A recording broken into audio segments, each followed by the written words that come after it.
The 10 scariest players in NFL history. That's the video we're reacting to today, guys. This is a video by Blitz, so go check out their YouTube channel in the description down below. And let's dive right in. Let's have a look at some of these forces of nature and see how scary they were.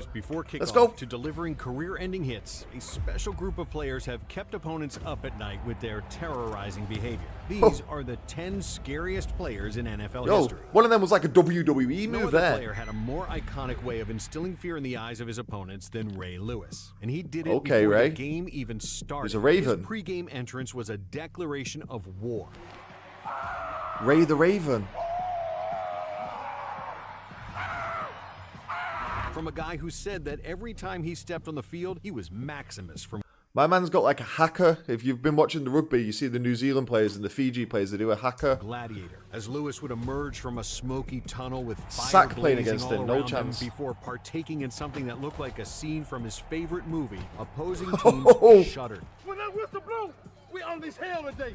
When that whistle blow, we unleash hell. Because they knew what was coming. 60 minutes of bone-crushing hits from number 52. Sports Science said the only reason he didn't break his opponent's bones on every hit is because the shoulder pads absorbed 50% of the force. Lewis was so powerful that he didn't even have to be locked in on a player to lay them out. Having shared a division with him for many years, former Bengals wide receiver Chad Ochocinco decided that he had finally had enough of Lewis's reign of terror. Oh While my Lewis God. had his eyes on the ball, Ochocinco tried to get payback for countless brutal hits with a blindside shot on the linebacker. Yet, despite paying no attention to Ochocinco, Lewis leveled him to the ground. My man got shut down. And left the wideout gasping for air. When Rudy's coming, I tried to blindside Ray.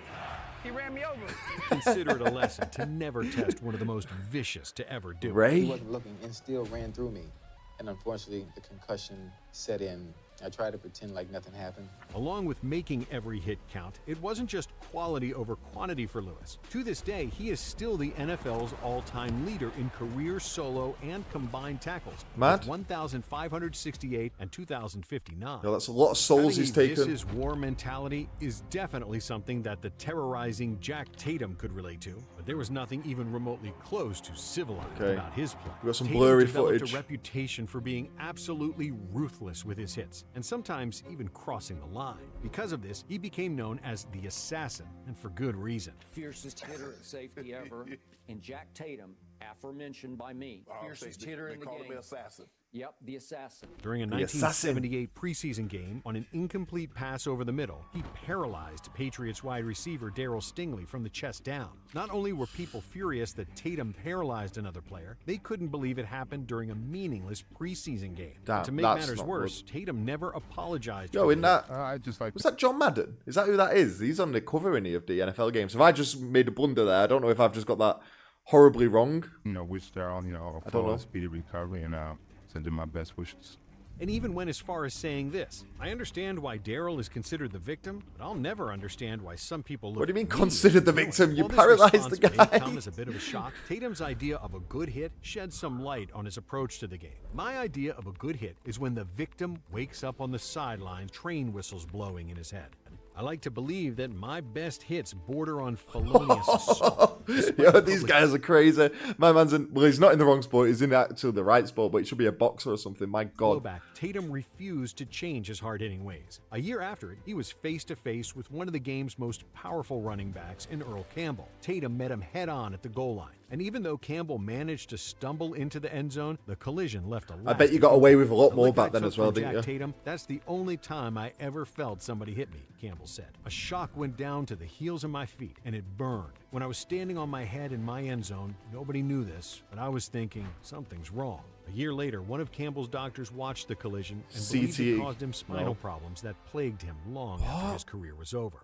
Tatum's hits will live forever in infamy, but they're still not the most famous hits in NFL history. That distinction belongs to arguably the greatest defensive player ever, Lawrence Taylor. With the football Okay, what world have you got, tuned Lawrence? into a 1985 Monday Night Football game between the Giants and Redskins, Taylor, on a single play, changed the sport forever. As Washington ran a flea flicker, Why do I Taylor feel like saw someone's gonna right die? through the trickery and pounced on QB Joe Theismann like a jungle cat. Taylor and a handful of players immediately signaled to the sideline for help, as Theismann was in excruciating pain, and unable to get up. Having broken both bones in his lower leg, Theismann never played another snap. Because of that play, Roughing the Taylor's passer. overall dominance at the position, teams at all levels began placing on emphasis on the left tackle position to protect the quarterback's blind side. Although the play ultimately defined his career, Taylor's accolades should be just as memorable. As the iconic John Madden put it, he changed the way defense is played, the way pass rushing is played, the way linebackers play, and the way offenses block linebackers. As a 10-time Pro Bowler, Taylor became just the second defender to win the league's MVP award. He was also named Defensive Player of the Year 3 times. Legendary coach Bill Belichick served as Taylor's defensive coordinator with the Giants and said, "What makes LT so great, what makes him so aggressive, is his total disregard for his body."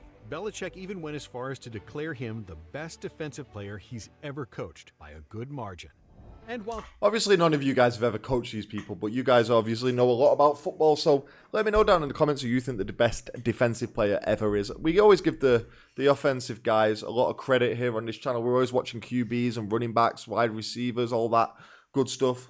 Give me some names. Taylor had Who do you no think? intentions of ending Theismann's career, the same cannot be said for when Hall of Fame linebacker Dick Butkus was out there. According What's his name? Sorry, that's a to fellow Hall wild of Famer name. Deacon Jones, Dick He was an Butkus. animal, and he was a well-conditioned animal, and every time he hit you, he tried to put you in the cemetery, not the hospital.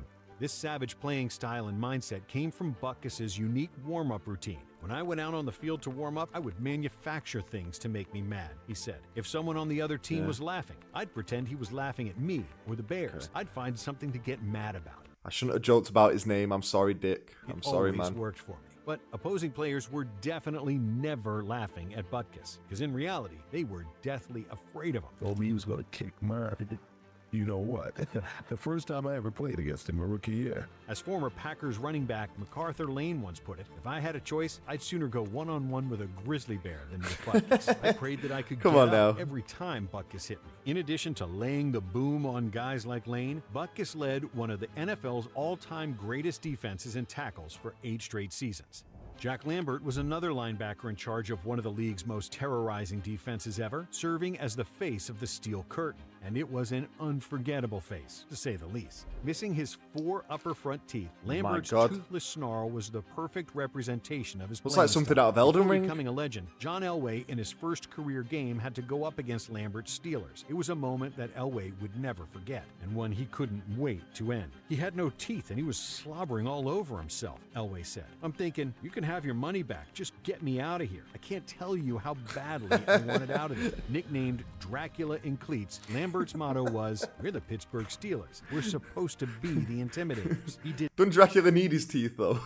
Come on. everything he could to live Is up it to 'cause it, he's just got even if these it ones, meant I guess? almost getting thrown out of the Super Bowl. In Super Bowl 10, Cowboys safety Cliff Harris taunted Steelers kicker Roy Girella by patting him on the head following a missed field goal. Lambert responded immediately by body slamming Harris to the ground. play. After the game, Protect he your team. explained the move by saying, "When I see injustice, I try to do something about it." Lambert never shied away from confrontation and always had his teammates' backs. His bold attitude and fearless play inspired slamming teammates people. and propelled them to 4 Super Bowl victories in just 6 seasons. Not bad. And with just as cool a nickname as Dracula in cleats, Dick Night Train Lane was never supposed to make this list. You know, people called Dick have a lot of anger in them, don't they?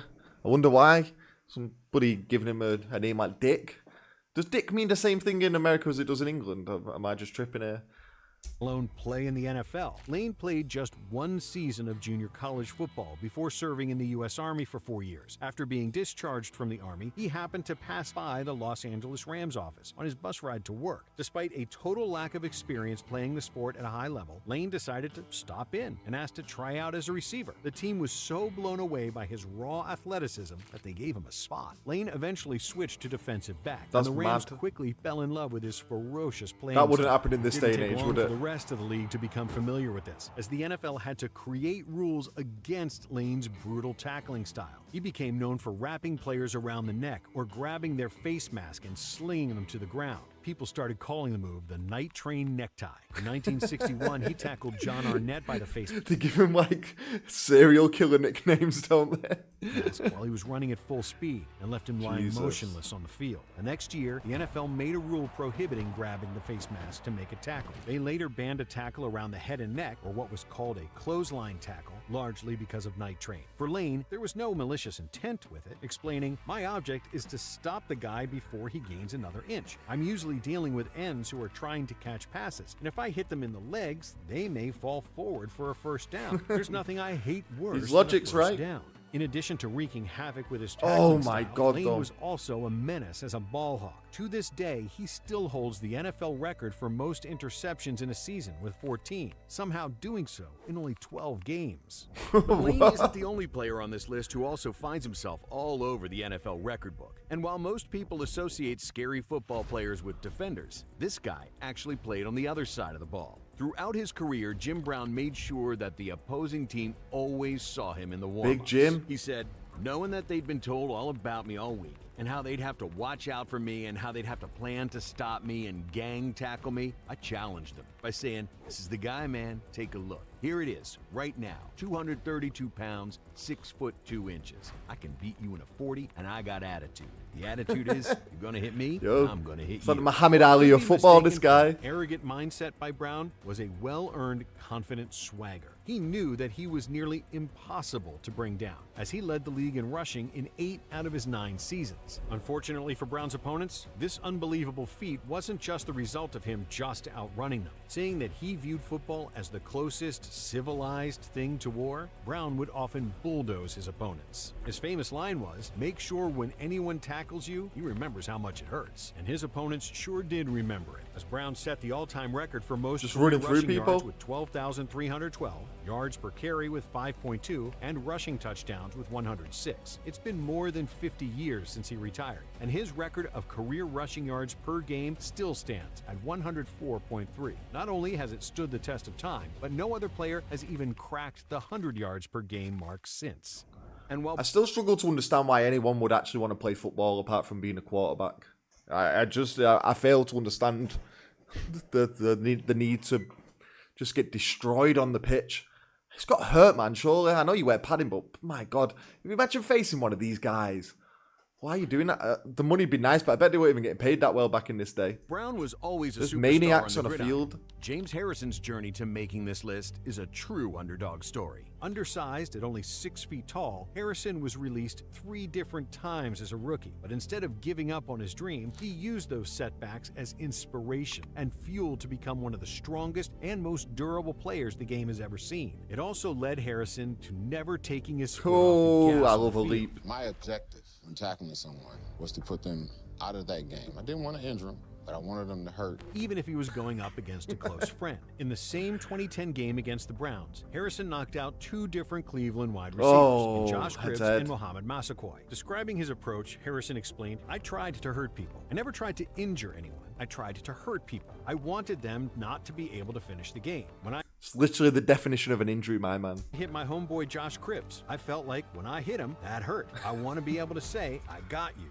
Then, while talking years later about the hit on Massaquoi, he said, "I hit Massaquoi with about 50%, bro. Dead serious. I just wanted him to let go of the ball. If I would have known then what I found out after, I'd have gave him everything I had. If I known they was going to fine me $75,000 for that, I would have laid into him. He might not have gotten off that field." As Harrison got older, neither his viciousness nor his otherworldly strength faded. While most defenders don't play past 39, he was still lighting up opposing wide receivers and going viral for his workout videos. A workout video from 2017 showed him I didn't realize they played till they're that old. 39's old to be doing that.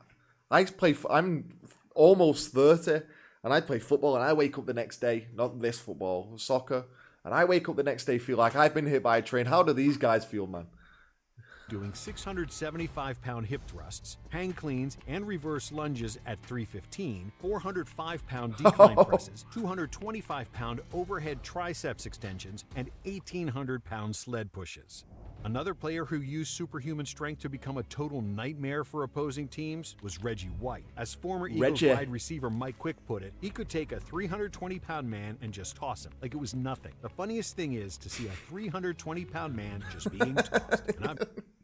And These choicing words are mad, you know. They're absolutely mad. I don't know if it's just different in England than it is in America, some of the sayings, but that's a mad quote. Never seen anything like that. And not only did White It's a mad have this quote. freakish strength, but he had speed and athleticism that allowed him to play defensive end while moving like a linebacker. Herm Edwards, who played with White on the Eagles, said, "I'd never seen anyone that big and that strong who could move that fast. He was so explosive. He drove blockers back like they were on roller skates." This extremely rare combination of speed and strength made him essentially unblockable, as he retired as the league's all-time sack leader with 198. According to former Eagles linebacker Gary Cobb, he never saw the kind of fear in the eyes of a lineman, the way they used to be afraid of blocking Reggie.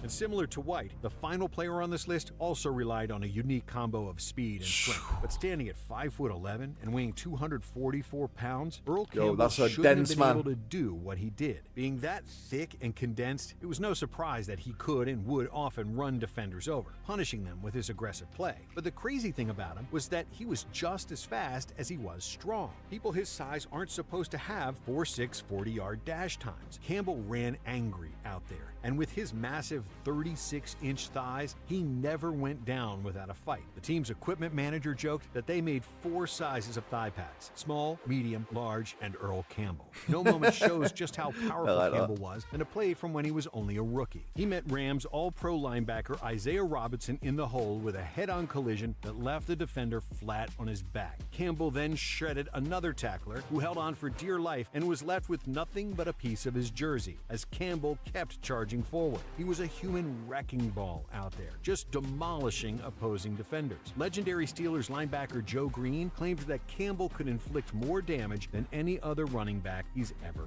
faced. Former Cowboys safety Cliff Harris agreed, saying, "When you finished a game against Earl, you had to sit in a tub with Epsom salts." And despite constantly using his body to deliver beatings to opposing players, Campbell, throughout his career, only missed 6 games due to an injury, a testament to his next-level toughness.